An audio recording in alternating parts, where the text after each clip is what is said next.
Book review: No Ordinary Joe by Joe Calzaghe. Joe Calzaghe, for those of you who might not be aware and can't tell from the picture cover art here, Joe Calzaghe is a retired Welsh boxer. He is the greatest super middleweight of all time, and he is the best British boxer of all time.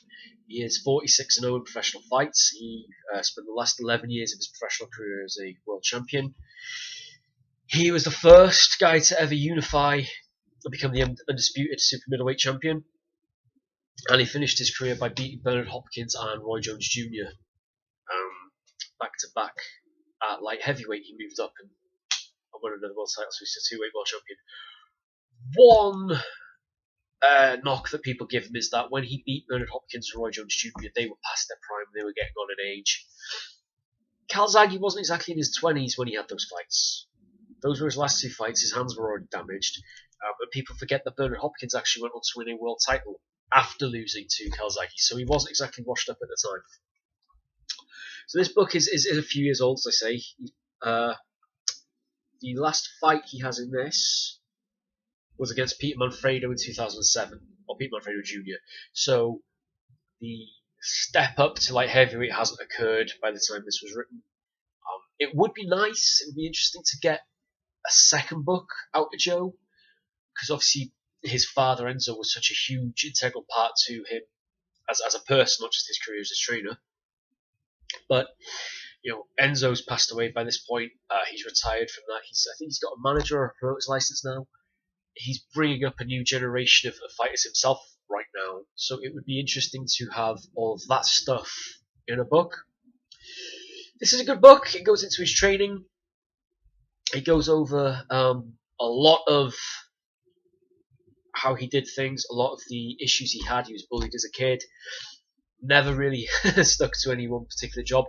There was a lot of documentaries that got put out at a certain point in early 2000s because Joe was kind of ignored by the British media quite a bit. So everyone was going, "Oh, we've got Prince Naz has lost. Oh, sod him. Oh, we got Lennox Lewis. Lennox has lost. Sod him. Moving on. Ricky Hatton.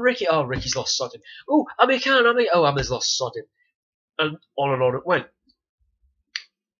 With Joe, he kind of just flew under the radar and he just kept racking up victories on this incredible journey where he spent the last 11 years, as I say, of his career as a world champion, which is pretty amazing to do.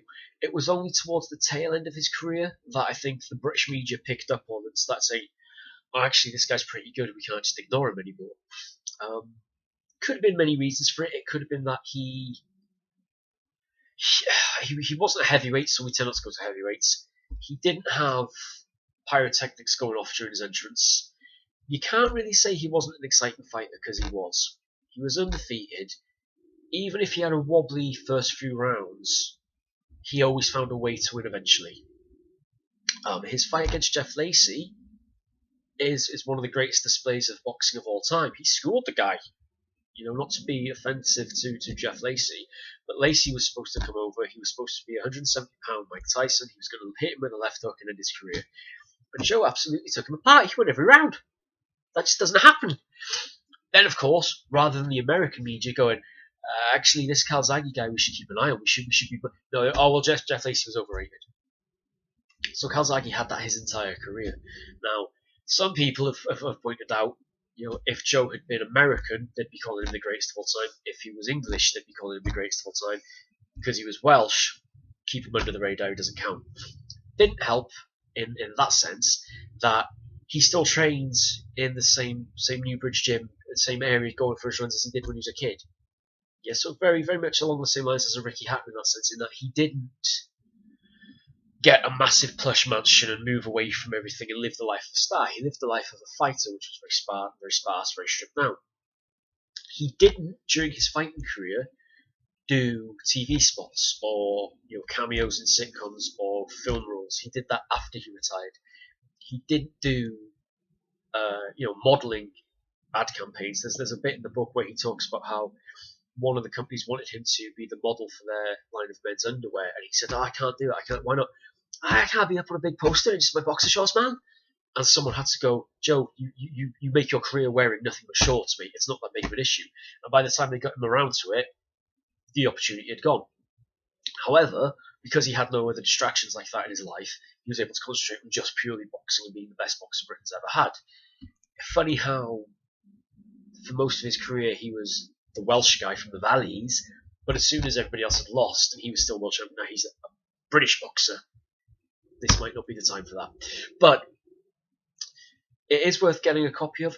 Again, it's one of those things where as soon as there's one mistake, you then wonder how much else of it has been researched properly. So he mentions how when he would go for his run up the hills, there'd be another guy that he would see who would go for the same run, smaller guy, who then also worked in the local bar, a guy called James Dean Bradley. I'm a massive Mannix fan. James Dean Bradfield was one of my three spiritual fathers growing up. I looked up to him immensely, still do. To get something wrong as fundamental as, is this guy's surname Bradfield or Bradley, you can Google that and get the correct answer within 5 seconds. The fact that that wasn't done and it was just put out as James Dean Bradley, that annoys me greatly, because then you get to the point of what are the facts that his ghostwriter has helped him with has just been completely mangled. So there are other documentaries. Mr. Calzaghe is a documentary that I would recommend if you can get a hold of it. The book, again, if you're putting together a boxing library, it's worth having just because he was undefeated in his professional career. He is a two-weight world champion. He was the first undisputed super middleweight champion of the world. This is the type of thing you need to be looking at. How did he do that? How did he accomplish something that nobody had done before? Whatever walk of life they're in, someone who's the first to do something and to do it on such a massive level, it's always worth taking what they've got, what are their secrets, what are their habits, what's their work ethic, and model them for your own life, whatever it is you have to do. You don't need to become a boxer for that to work. You don't need to become a bodybuilder for Arnold Schwarzenegger's work ethic to work for you. Anywho, I'm a fan. He's my favourite boxer. Great super middleweight of all time. Best British boxer of all time, regardless of anybody's opinion. It's there in black and white. All the stuff of, he didn't fight this guy. You can only ever fight the people who turn up. Right? So if you're going to make the argument about Bernard Hopkins and Roy Jones Jr., Joe had signed contracts in previous years to fight those two. Those two went walkabout. One of the fights we didn't get that would have been a great fight would have been against Steve Collins. Steve Collins should have defended the WBO Supermiddleweight Champion against Joe. Collins decided to vacate it, which then led to the Calzaghe Chris Eubank fight. Big fan of Chris Eubank as well, senior, obviously.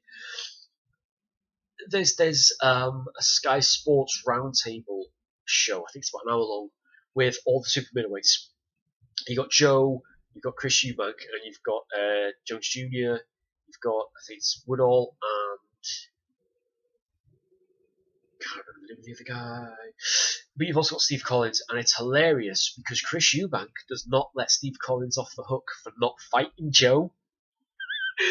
And it's just, you're watching it, and Chris Eubank is just basically taken over the show of demanding to know why Steve Collins didn't show Joe the respect he deserved as the number one contender.